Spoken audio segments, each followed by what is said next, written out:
Hi everyone, welcome to net English. UG TRB exam சீரீஸை இப்போ பார்த்துட்ருக்கோம். அதில் த ஸ்கார்லெட் லெட்டர் அப்படின்னு சொல்லிட்டு அமெரிக்கன் லிட்ரேச்சரில் ஒரு போர்ஷன் வந்து இருக்குது. It is written by Nathaniel Hawthorne. அந்த ஒர்க்லேருந்து லாஸ்ட் இயர் யூஜிடிஆர்பியில் வந்து 4 questions வந்து கேட்டிருக்காங்க. அது என்னெல்லாம் அப்படின்னு சொல்லி பார்த்துட்டு அதோட ஒரு சின்ன ஒரு எக்ஸ்ப்ளனேஷனை நம்ம வந்து பார்க்க போகிறோம். The first question is, who remained constant in her resolve to make known to Mr. Dimmesdale at risk of present pain or ulterior consequences? And the options are Silly Pearl, option B Hester Prynne, option C Pearl, and option D Charles. இதோட correct answer என்ன அப்படின்னா Hester brain. இதோட பேக்ரவுண்டில் பார்த்தோம் அப்படின்னா Roger சில்லிங்வர்த் இருக்காங்கல்ல, நம்ம ஹெஸ்டரோட ரியலான husband. அவங்கக்கிட்ட வந்து ஒரு ப்ராமிஸ் வந்து பண்ணியிருப்பாங்க ஹெஸ்டர் பிரைன். உங்களோட ஐடென்டிட்டியை நான் ரீவீல் பண்ண மாட்டேன் அப்படிங்கிற ஒரு ப்ராமிஸ் வந்து பண்ணியிருப்பாங்க. பட் இப்போ அந்த ரோஜர் சில்லிங்வர்த் வந்து மிஸ்டர் ஆர்த்தர் டிம்ஸ்டேலை வந்து ரொம்ப டார்ச்சர் பண்ணிகிட்டு இருக்காங்க சைக்காலஜிக்கலாக.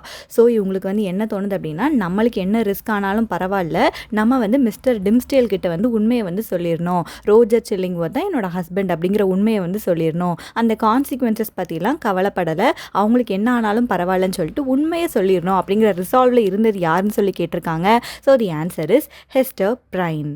And the second question is, who is portrayed as the reserve in scheme, the interior of a heart in Hawthorne's The Scarlet Letterன்னு கேட்டிருக்காங்க. The options are option A the clergyman, option B Mr. Dimmesdale, option C Roger Chillingworth, option D physicians. இதோட correct answer என்ன அப்படின்னா option B mister Dimmesdale. Arthur டிம்ஸ்டேலோட கேரக்டரே பார்த்தோம் அப்படின்னா அவர் வந்து ரொம்ப ஒரு நல்ல person, but at the same time அவர் ரொம்ப ஒரு கரேஜியஸான பர்சன் வந்து கிடையாது. அதனால தான் அவரோட ஹார்ட்டை இன்டீரியர் ஆஃப் அ ஹார்ட் அப்படி சொல்லி மென்ஷன் பண்ணியிருக்காங்க. ரொம்ப ரிசர்வ்டான கேரக்டராக வந்து இருக்காங்க. இந்த புக்கில் சாப்டர் 11ஓட நேமே என்ன அப்படின்னா the interior of a heart அப்படின்ட்டு தான் இந்த நேம் வந்து கொடுத்துருக்காங்க. அந்த சாப்டர் ஃபுல்லாகவே மிஸ்டர் ஆர்த்தர் டிம்ஸ்டேல் சஃபரிங் எல்லாமே வந்து போர்ட்ரே பண்ணியிருக்காங்க. அவரோட கில்ட் அண்ட் சீக்ரெட் சஃபரிங் தான் அந்த சாப்டர் ஃபுல்லாகவே வந்து போர்ட்ரே பண்ணியிருக்காங்க. தென் கொஸ்டின் நம்பர் 3 பார்ப்போம். What causes Hester Prynne's infant to cry out when she is standing on the ஸ்கேஃபோல்டுன்னு சொல்லி கேட்டிருக்காங்க. The options are Hester squeezes her tightly, she is hungry, she is frightened by the crowd, and Hester beats ஹர்ன்னு சொல்லி கேட்டிருக்காங்க. இதோட explanation என்ன அப்படின்னா, Hester வந்து அந்த ஸ்கேஃபோல்டு அப்படின்னா அந்த ரெய்ஸ்டு பிளாட்ஃபார்மில் நிற்கும்போது அவங்களோட பேபியும் கையில் வந்து வச்சுருப்பாங்க அப்படி சொல்லி பார்த்துருக்கோம். அந்த இன்ஃபென்ட் வந்து ரொம்ப பயங்கரமாக வந்து அழுதான். எதுக்காக அழுது அப்படி சொல்லி கேட்டிருக்காங்க.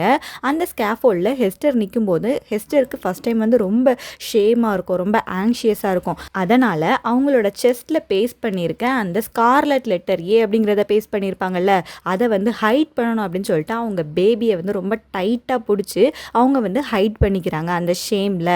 ஸோ அந்த பேபியை வந்து ரொம்ப டைட்டாக பிடிச்சதுனால அந்த பேபி வந்து அழுதான். So the correct answer is Hester squeezes her tightly. And the fourth question is, why do women in the crowd criticize Hester's scarlet letter in the beginning of the story? எதுக்காக அந்த women எல்லாருமே வந்து ஹெஸ்டரோட scarlet letter பார்த்து criticise பண்ணாங்கன்னு கேட்டிருக்காங்க. The options are, its ornate design is inappropriate for a symbol of punishment. Option B, its crude design is sloppy. Option C, the quality of the fabric is bad, and option D, it is misspelled. இதோட correct answer என்ன அப்படின்னா its ornate design is inappropriate for a symbol of punishment. எதுக்காக இந்த option அப்படின்னா இது வந்து chapter 2ல் வந்து அக்கர் ஆகுது. சாப்டர் 2ஓட நேம் வந்து த மார்க்கெட் பிளேஸ். அந்த பிளேஸில் நிறைய விமன் வந்து காசிப் பண்ணிட்டு இருக்காங்க. ஹெஸ்டர் வந்து பிரிசன்லேருந்து வெளியே வந்ததுக்கு அப்புறம் தான் இந்த இன்சிடென்ட் எல்லாமே வந்து நடக்குது. ஹெஸ்டர் வந்து வெளியே வந்ததுக்கப்புறம் அவங்களோட பனிஷ்மெண்ட்டாக ஏ அப்படிங்கிற அந்த லெட்டரோட சைடில் வந்து கோல்டன் கலர் த்ரெட்டு வச்சு எம்ப்ராய்டரி மாதிரி டிசைன் வந்து பண்ணியிருக்காங்களாம். ஹெஸ்டர் வந்து ஒரு சீம்ஸ்ட்ரஸ்ன்னு சொல்லி பார்த்துருக்கோம்ல, அவங்க வந்து நல்லா அவங்களுக்கு நீடில் ஒர்க் எல்லாம் நல்லாவே தெரியும். ஸோ இப்போ அந்த ஏ லெட்டருக்கு சைடில் அவங்க எம்ப்ராய்டரிலாம் போட்டு அழகாக வச்சுருக்காங்க. இதனால அந்த விமனெல்லாம் என்ன ஃபீல் பண்ணுறாங்க அப்படின்னா, இது வந்து இந்த ஏ கொடுத்தது வந்து இவங்களுக்கு வந்து ஒரு பனிஷ்மெண்ட் மாதிரி, பட் இவங்க வந்து அதை வந்து ஒரு ரெப்பன்டன்ஸ் அப்படி வந்து ஃபீல் பண்ணாமல் ஒரு ப்ரைடாக வந்து ஃபீல் பண்ணுற மாதிரி இருக்குது அப்படின்னு சொல்லிட்டு அந்த விமன் எல்லாருமே வந்து ஹெஸ்டரை பற்றி வந்து கிரிட்டிசைஸ் வந்து பண்ணாங்களாம். இது வந்து ஒரு அப்ராப்ரியேட் சிம்பிள் ஃபார் பனிஷ்மெண்ட் மாதிரி இல்லை அப்படி சொல்லியிருக்காங்க. ஸோ த ஸ்கார்லெட் லெட்டரில் பார்த்தோம் அப்படின்னா லாஸ்ட் இயர் கொஸ்டினில் வந்து 4 கொஸ்டின்ஸ் வந்து கேட்டிருக்காங்க. ஸோ இது வந்து ரொம்பவே ஒரு இம்பார்ட்டண்ட்டான வந்து ஒர்க்காக வந்து இருக்குது. நம்ம இதோட டீட்டெயில்டு வீடியோவை நம்ம வந்து கொடுத்துருக்கோம். நீங்கள் பார்க்கல அப்படின்னா அதை பார்த்துட்டு தென் இந்த கொஸ்டின்கெல்லாம் ஆன்சர் பண்ணி பாருங்கள். இன்னுமே உங்களுக்கு வந்து ஈஸியாக வந்து இருக்கும்.